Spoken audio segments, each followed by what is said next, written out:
Muy buenas tardes y bienvenidos un día más al cierre de Wall Street, viernes 16 de diciembre de 2022. Hoy arrancamos con una serie de temas, 5 claves que van a ser importantes de aquí a los próximos meses. Importantes porque esta semana hemos visto los bancos centrales todos manteniendo una actitud hawkish. Ninguno por ahora cediendo, a pesar de algunos datos buenos de inflación. Hemos visto que en Europa la inflación no está siendo todavía tan buena como en Estados Unidos, como esos datos que estamos viendo en Estados Unidos, o por lo menos no tan buena, porque en Estados Unidos seguimos por encima del 7%, sino que vaya mejorando mes a mes. Hoy ha sorprendido al alza en esa zona euro. Recuerden, los bancos centrales por ahora mantienen esa actitud hawkish, siguen luchando no solo contra la inflación actual, sino contra esa posible inflación de segunda ronda, contra ese mercado laboral que en principio, según la Reserva Federal, se mantiene fuerte. En Europa también nos dijeron que el mercado laboral por ahora está fuerte. Y todo eso, pues, ¿cómo va a desempeñar en las bolsas? Por ahora estamos viendo una reacción negativa en los mercados desde estas últimas reuniones de los bancos centrales. Triple subida de 50 puntos vimos tanto en la parte estadounidense, en Estados Unidos la Fed 50 puntos básicos, en Inglaterra 50 puntos básicos el BOE y en el Banco Central Europeo también 50 puntos básicos. Y manteniendo ese discurso de el objetivo es la inflación del 2%, y tenemos que seguir subiendo tipos hasta conseguirla. Por tanto, un tono restrictivo, un tono que mantiene las cosas por ahora igual que lo que venimos viendo este año dentro de los bancos centrales. Y claro, el problema es si va a mantener lo mismo en las bolsas, porque claro, todo esto va afectando cada vez más y los riesgos, cada vez que los bancos centrales continúan subiendo tipos, los riesgos son incremento de una posible recesión, incremento de las probabilidades de una posible recesión. Y todo esto, por tanto, está por verse. Y hay que tener en cuenta sobre todo el mercado laboral. Dato del mercado laboral que hoy viene, que hoy nos indica un informe de la Reserva Federal de Filadelfia, que ha estudiado el crecimiento de empleo en Estados Unidos en los diferentes estados de marzo a junio. Y ha visto que no coincide con lo que nos está diciendo el BLS. Y esto hace unos cuantos días, creo que fue en el cierre, en las claves del cierre del viernes pasado, les mostraba la diferencia entre la encuesta Household y la encuesta de Establishment, y les mostraba el diferencial que había y que alguien estaba mintiendo. Algo estaba pasando. No puede ser que hubiese el diferencial más grande entre esas dos encuestas laborales y una nos esté diciendo que se están creando muchos puestos de trabajo y otra que no se están creando ningún puesto de trabajo. Recuerden que la encuesta Establishment pregunta a negocios y organizaciones, mientras que la encuesta Household pregunta a los hogares. Entonces, ¿quién está mintiendo? ¿Quién no está haciendo bien los deberes? ¿Quién está contando mal?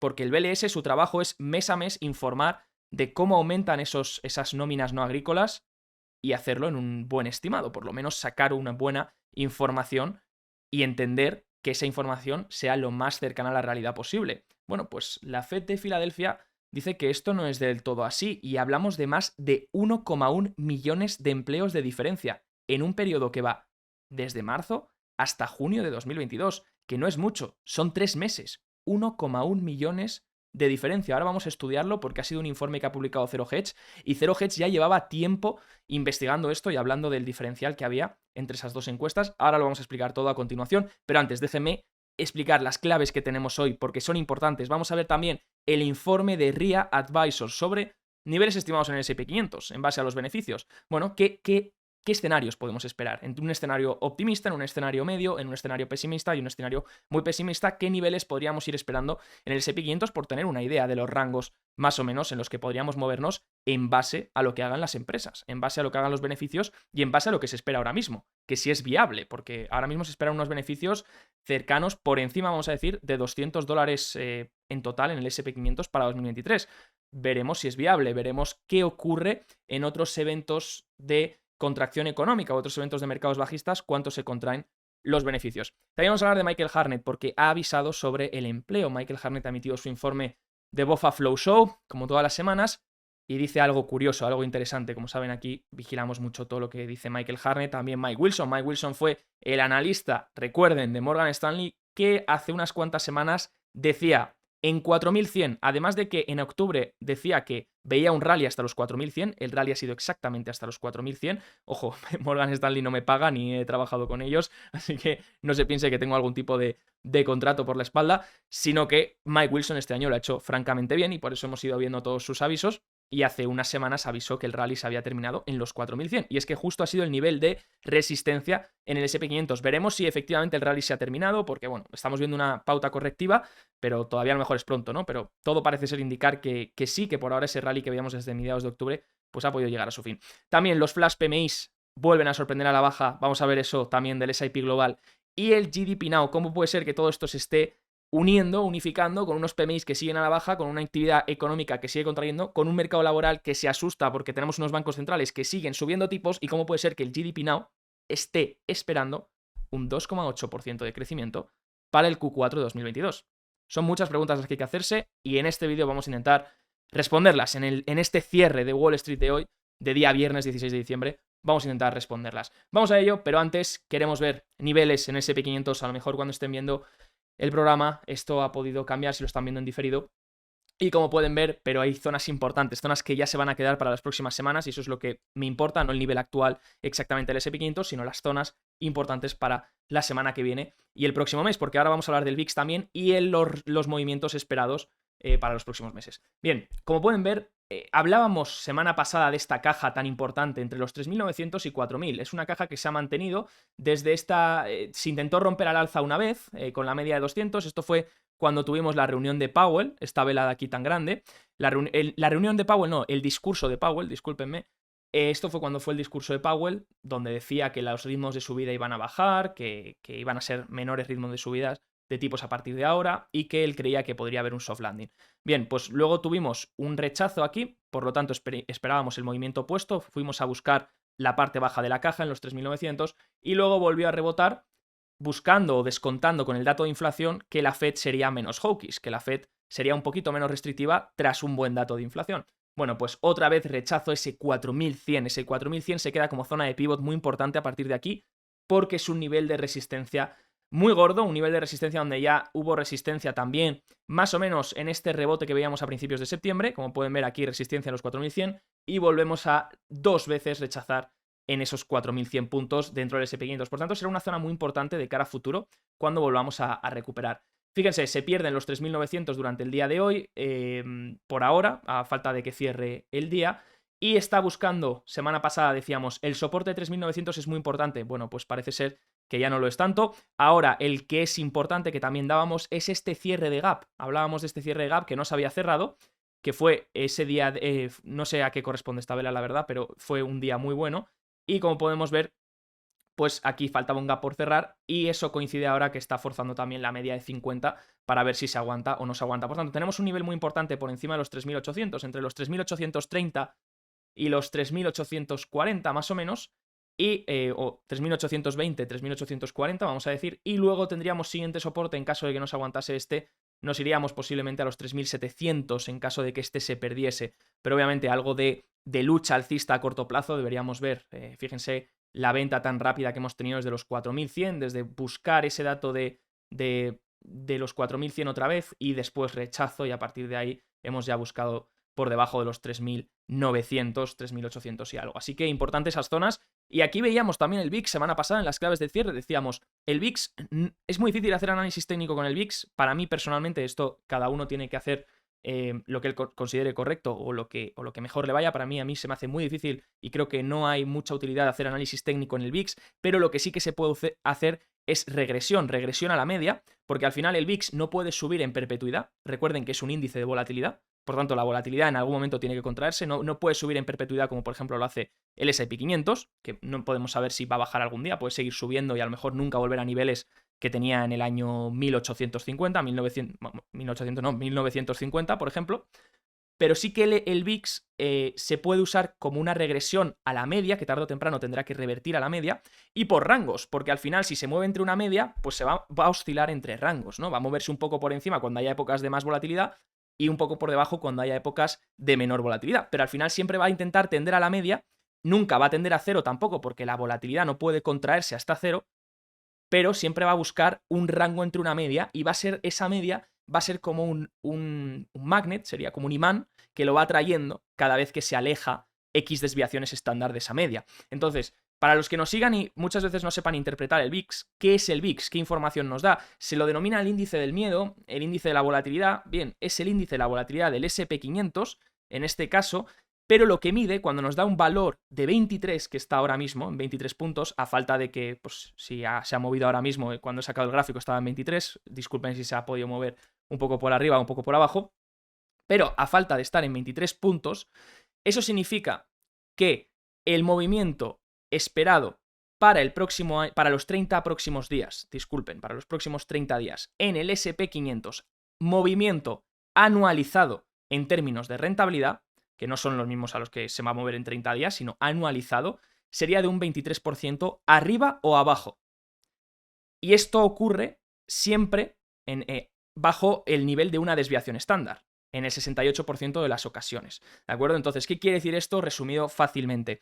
Quiere decir que cuando veamos un VIX, pues por ejemplo, en 30 puntos o en 20 puntos, vamos a decir que estuviese en 30 puntos, pues cuando veamos un VIX en 30 puntos, podemos esperar que el movimiento del SP500 a 30 días anualizado, luego lo tendríamos que desagregar, tendríamos que convertir a mensual para ver cuánto sería el movimiento mensual. Podemos hacer la regla de dividirlo entre 16 para obtenerlo diario, pero si queremos mirar a cuánto es, a qué corresponde esta cifra, pues nos está diciendo el movimiento esperado en el VIX en el 68% de las ocasiones, a una desviación estándar, a los próximos 30 días anualizado, ¿de acuerdo? En este caso, 23% arriba o abajo. Luego pueden dividir este 23 por 16 y obtener el rango de movimiento esperado arriba o abajo diario en el SP500. Bien, a partir de aquí decíamos, ese nivel de magnetismo que tiene el VIX, que oscila, y ese oscilamiento se mueve entre rangos. En unos años puedes tener unos rangos que son más bajos, delimitados, un máximo y un mínimo que son más bajos, épocas de menor volatilidad, y puedes tener regímenes de mayor volatilidad, donde tus movimientos dentro de ese VIX se mueven entre rangos mucho más amplios. Entonces, fíjense que este año se ha delimitado muy bien entre la zona de 20 puntos y la zona un poco por encima de 35. Nunca es exacto, vamos a decir la zona un poco por debajo de 20 puntos y la zona un poco por encima de 35 puntos. Y se ha ido moviendo entre esos rangos y oscilando entre esos rangos durante todo el año. Y la semana pasada en el cierre de Wall Street decíamos en las claves, ojo porque ya hemos buscado esa parte mínima del rango y ahora la probabilidad está, además de que la cobertura sale un poco más barata, la probabilidad está en que la gente vuelva a cubrir y volvamos a ver otra vez moverse hasta las zonas altas, como hemos pasado aquí. Al final se va oscilando entre la zona baja del rango y la zona alta del rango.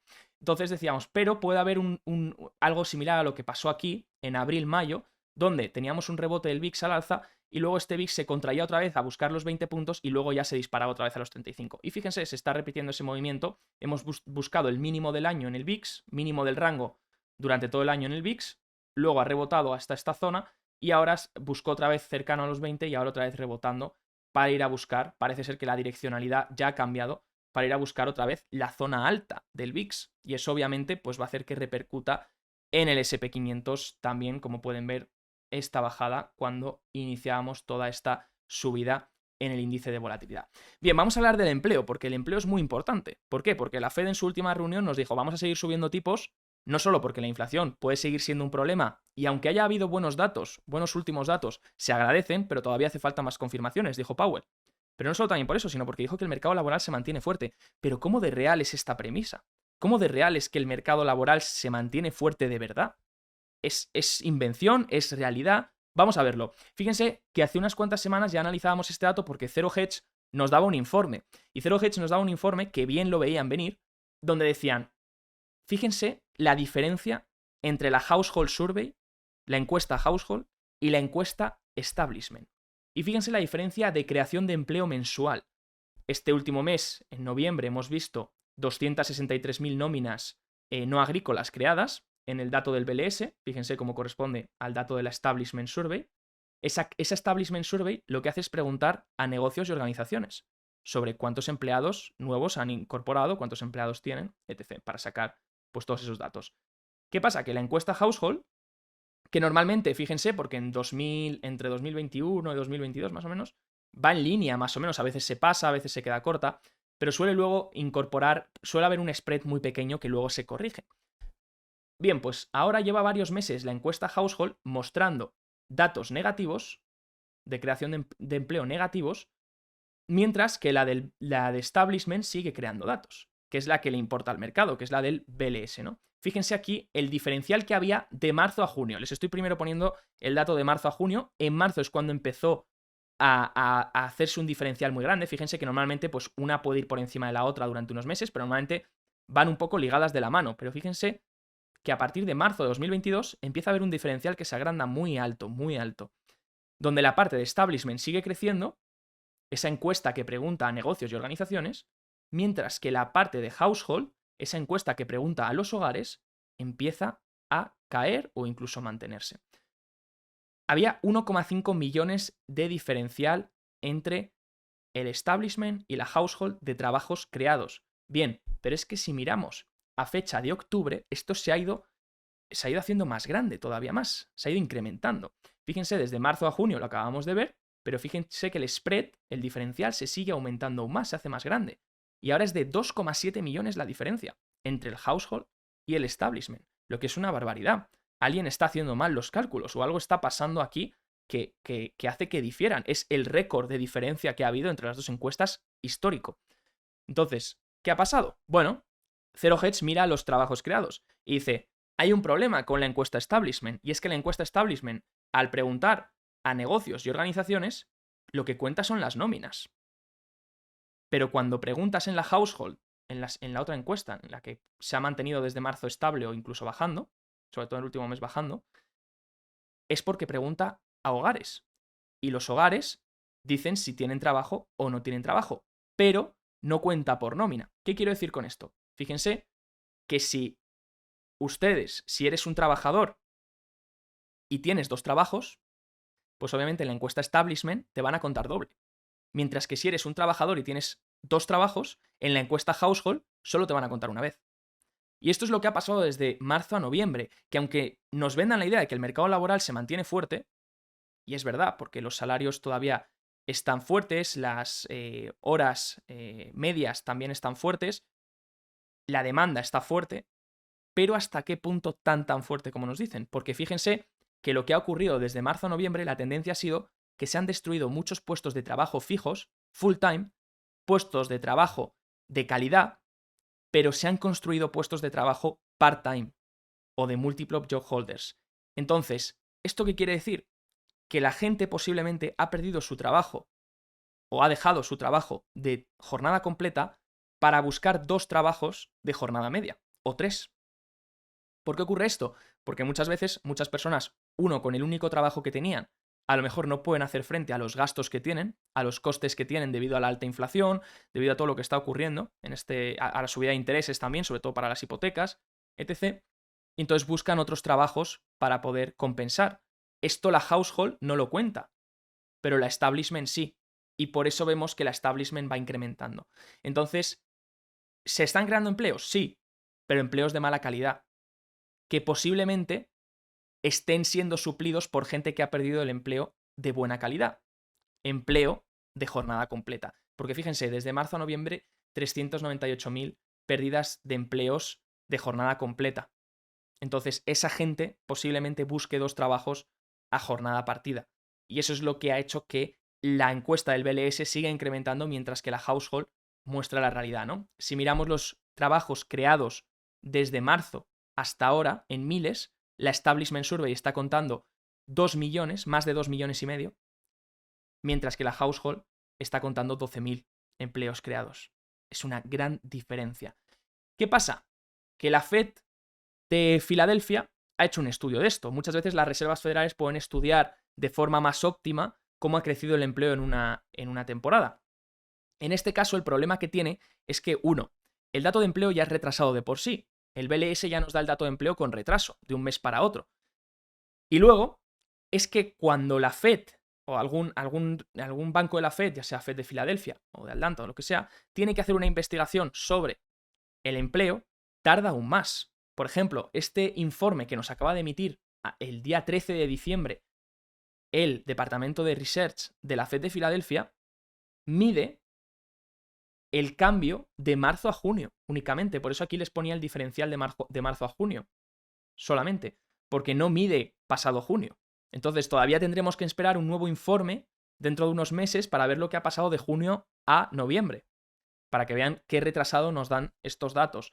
Bueno, pero si miramos de marzo a junio, que ya veíamos una gran diferencia, que se iba ampliando, ¿qué ha pasado? ¿Qué es lo que ha pasado? Bueno, pues la Fed de Filadelfia dice que ha detectado cambios significativos respecto a lo que informaba el BLS en 33 estados. Analiza ese periodo de marzo a junio de 2022 y según el estudio, se crearon, según la Fed de Filadelfia, únicamente 10.500 puestos de trabajo en el periodo.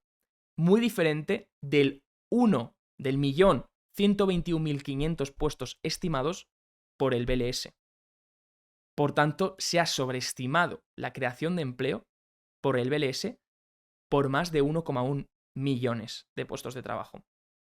Según su estudio, los empleos se mantuvieron planos de marzo a junio, donde se ve menos de un 3% de crecimiento. Por tanto, este informe que ya nos compartía Zero Hedge, donde veían el diferencial tan grande y explicaban el porqué, por esa pérdida de trabajos de calidad y esa creación de empleos de menor calidad para poder sustentar los gastos que tienen las familias, pues ahora nos están mostrando que esa es la realidad, que efectivamente la Fed de Filadelfia así lo confirma del periodo de marzo a junio, pero es que esto se ha repetido y se ha incrementado también de junio a noviembre y a octubre.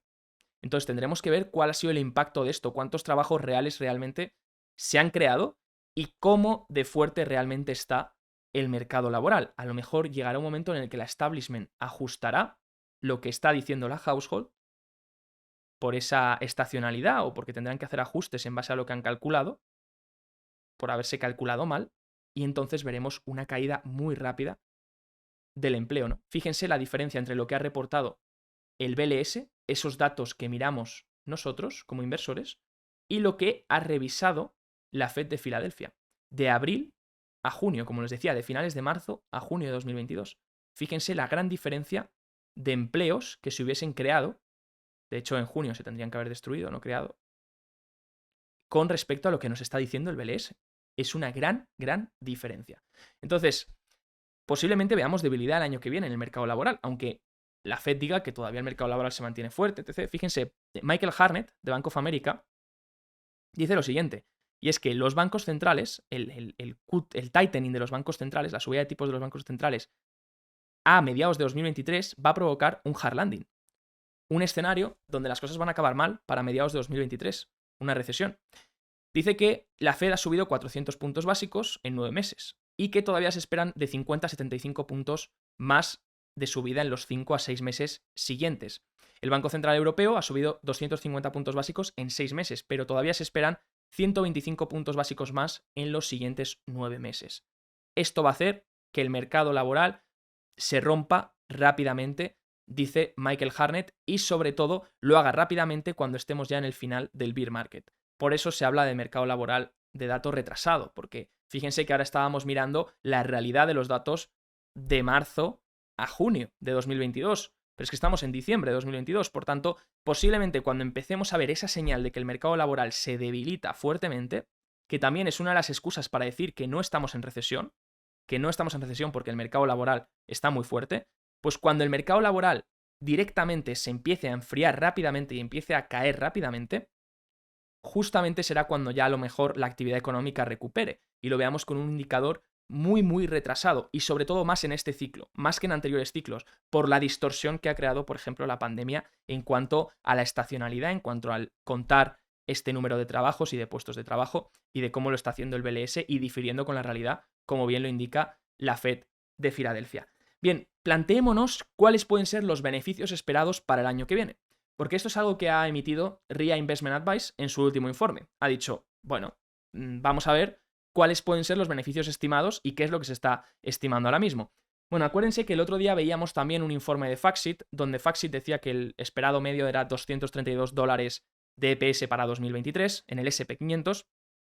Sí que es verdad que dicen de FactSet, nos decían que en la mayoría de las veces, en la media, los analistas sobreestiman los beneficios por una media de un 7% por encima. Por tanto, ya podríamos esperar un 7% de ajuste como mínimo.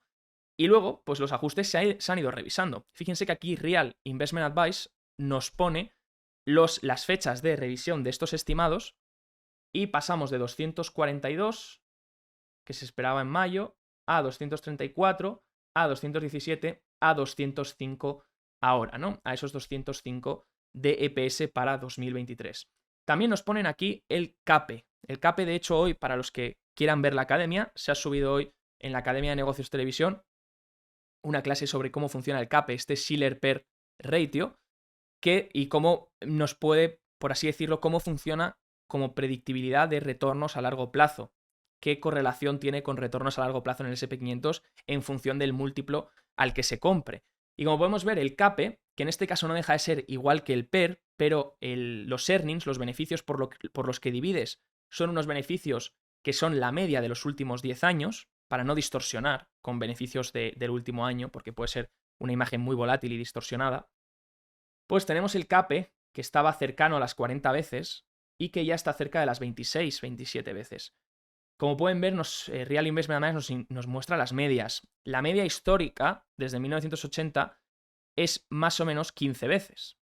Pero si miramos la media, deberíamos centrarnos más en la media de 1980 hasta el presente, pues estaríamos hablando de 23 veces aproximadamente. Estaríamos a unas 5 veces a unos 5 puntos de estar cerca de la media desde 1980, ¿no? Porque estamos ahora mismo en 26, 27 veces en el CAPE. En esta medida de Shiller Per o CAPE es lo mismo, ¿de acuerdo? Se puede denominar de las dos formas. Como pueden ver, pues retornos aquí pues suelen ser retornos más medios, valoraciones más medias y más atractivas, ¿no? En cuanto llegamos a esa zona, pero todavía no estamos. Sí que ha habido una gran mejora en cuanto a las valoraciones, se han contraído mucho por la caída en los precios, pero todavía no estamos en rangos históricos, por lo menos en el CAPE. Y nos ponen también aquí esta imagen de Earnings Estimates.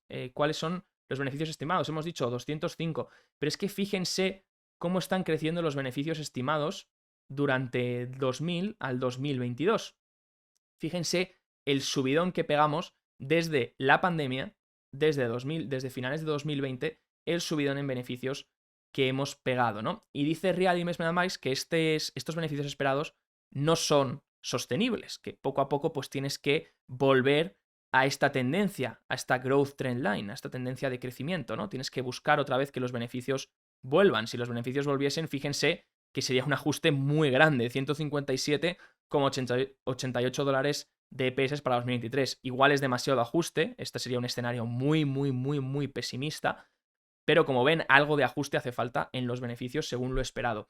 Y Real Investment Advice nos ofrece, aquí ya cada uno puede hacerles caso o no, yo simplemente les comunico el informe. Real Investment Advice nos ofrece diferentes escenarios en los que, bueno, tanto los beneficios no son los esperados, como el múltiplo al que la gente compra es mucho más bajo. Bueno, ahora mismo el múltiplo forward PER, a cuánto se están pagando los beneficios de los próximos 12 meses, estos 205 dólares de EPS del SP500 que se están esperando, pues está ahora mismo en 17 veces, más o menos. Ahora con la caída supongo que se habrá actualizado también, 17 veces más o menos está el forward PER, 17, 16.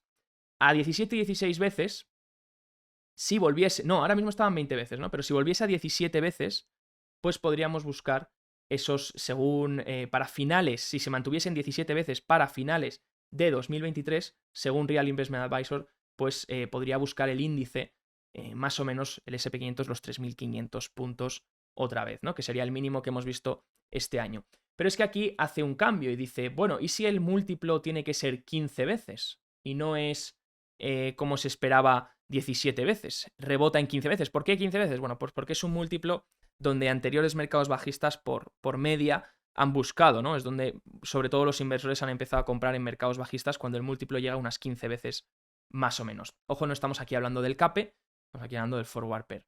Y como pueden ver, lo que pasa es que si fuésemos hasta 15 veces, pues veríamos en el SP500, podríamos ver, según Real Investment Advice, un escenario de hasta los 3.000 puntos. Ahora bien, les he puesto aquí otra tabla, que es de Macro Compass, donde nos dicen cuál es el cambio de EPS en función de las caídas que ha habido, en función de recesiones, en este caso. Entonces, si nos pusiésemos en el peor de los casos, fíjense que en recesiones los EPS pueden contraerse hasta en 29,5% de media.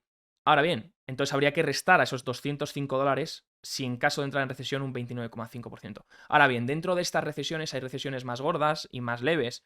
Obviamente, en recesiones como la que hubo en la crisis subprime, pues obviamente el ajuste de beneficios fue muy grande porque teníamos un mercado bajista estructural, muy endeudado, y obviamente ahí un ajuste fue muy grande. También en las .com, que fue otro mercado bajista estructural, y hubo pues una burbuja que explotó, ¿no? Ahora estaríamos más bien en un mercado bajista cíclico, que podríamos comparar más bien pues a 73, 75, al 80, a otros momentos como pueden ser, sí, más o menos 69, 70. Entonces podríamos buscar entre un -11, en caso de una recesión leve, recesión severa ya podría ir de un -11 hasta un -20%, ¿no?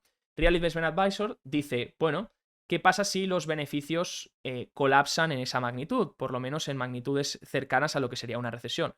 Y que encima los inversores simplemente compran en un múltiplo de 15, que sería una valoración ya barata para que los inversores compren. Bueno, pues ahí daría como el peor escenario posible, que me parece un escenario muy pesimista porque se tendrían que alinear tanto la contracción del múltiplo a 15 como también el ajuste de beneficios por esos niveles de recesión y niveles medios de los que se ha contraído en otras recesiones, pues iríamos a 2.400 puntos en el S&P 500 como peor escenario.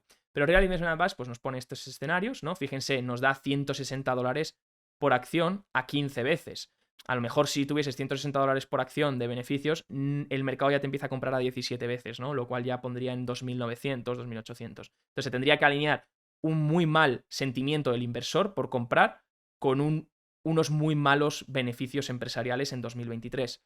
Por tanto, veo más posible este escenario, ¿no? El escenario que dan medio de incluso o 15 veces o bien que se mantenga 17 veces, pero los beneficios por acción se ajusten a 195, por ejemplo, que es más o menos lo que está esperando Morgan Stanley, lo que daría más o menos también ese mismo nivel cercano a los 3.000. Por eso Morgan Stanley, Mike Wilson está diciendo que posiblemente tengamos un inicio de 2023 donde busquemos esos 3.000 puntos y luego haya una posible recuperación en el año, ¿no? También dan un estimado optimista, no van a dar solo estimados pesimistas.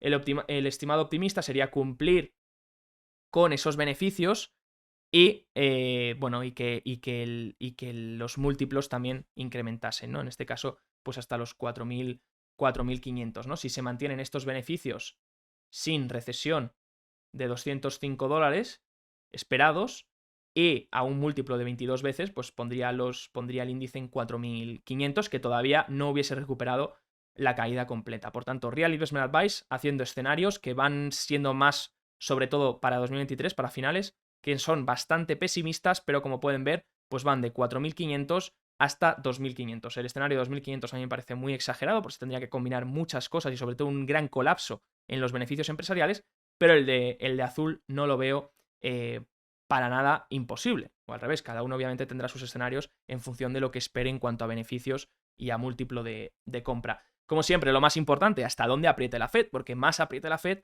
pues más va a generar esa posibilidad de colapso en los beneficios, ¿no? Cuanto más siga, más riesgos. Entonces, pues obviamente todo eso se va acumulando. Por otro lado, el flash PMI se acaba de actualizar del S&P 500. Fíjense, ese flash PMI manufacturero cae de 47,7 a 46,2 en este mes. Se esperaba 47,8, por tanto sorprende a la baja, se esperaba un alza de 0,1 y sorprende a la baja. El S&P, el flash PMI del S&P global manufacturero. Ahora sigue en contracción, obviamente, ya habíamos perdido el nivel de 50 hace tiempo, pero ahora en 46,2 sigue haciéndose cada vez más pequeño y sigue a la baja. Pueden ver aquí los niveles que veíamos durante el COVID, durante la pandemia. Fíjense que ya estamos en esos niveles de inicio de caída de la pandemia. Por tanto, ojo, cuidado si se sigue contrayendo. Si miramos el composite, porque esto ha sido el manufacturero, que sería el azul, y si miramos el de servicios, se esperaba, cae de 46,2 a 44,4, se esperaba 46,5. Fíjense la caída también, ¿de acuerdo? Por tanto, por debajo de lo esperado. Y si ponemos en composite el manufacturero con el de servicios, vemos una caída aquí también hasta 44,6. El nivel más bajo desde mayo de 2020. Y como pueden ver, detrás tenemos lo que suele igualar, que es ese cambio anualizado del PIB de estadounidense. Y como pueden ver, pues todavía no está igualando ese movimiento que estamos viendo en el flash PMI Composite. Así que veremos si finalmente acaba igualando el movimiento. ya que la Fed dijo que seguiríamos teniendo crecimiento real positivo en los próximos años. Veremos si eso es así, aunque sea por debajo de tendencia, o realmente los indicadores manufactureros y de servicios están mostrando que realmente el PIB va a ir bajando en los próximos meses. Si miramos el último estimado de la GDP Now de la Fed de Atlanta, que elabora un estimado y que va durante todas las semanas ajustándolo en base a los datos económicos, y es el estimado del crecimiento que habrá en el próximo trimestre, en este caso el Q4 de 2022, el último trimestre de 2022. Bueno, pues hace unas cuantas semanas, cuando empezó en noviembre más o menos, el GDP Now estimaba hasta un 4% de crecimiento real en el cuarto trimestre. Pero bueno, ha ido ajustando a la baja, y como ven, ahora en la semana del 9 de diciembre esperaba un 3,2 y ahora estima un 2,8. Vamos a ver si sigue ajustando, podría incluso llegar a cercano al 1%, ¿no? O si sigue corrigiendo durante estas semanas su estimado. Así que como vemos, la Fed de Atlanta, ese modelo GDP Now, poco a poco reflejando la realidad y diciendo no va a haber un crecimiento del 4%, más bien nos vamos hacia zonas del 2, del 1 o incluso en territorio negativo, pero veremos porque hasta que no conozcamos el dato oficial, pues esto simplemente solo son estimados. Y dicho esto, pues espero que les haya gustado el cierre de Wall Street, las claves. Nos vemos como siempre todas las tardes, todas las noches aquí en Negocios Televisión para resumir cuáles son las claves de los mercados, de los mercados estadounidenses, de los índices globales y sobre todo qué podemos mirar y cuáles son los últimos datos económicos. Que tengan un feliz fin de semana y yo me despido. Un abrazo fuerte.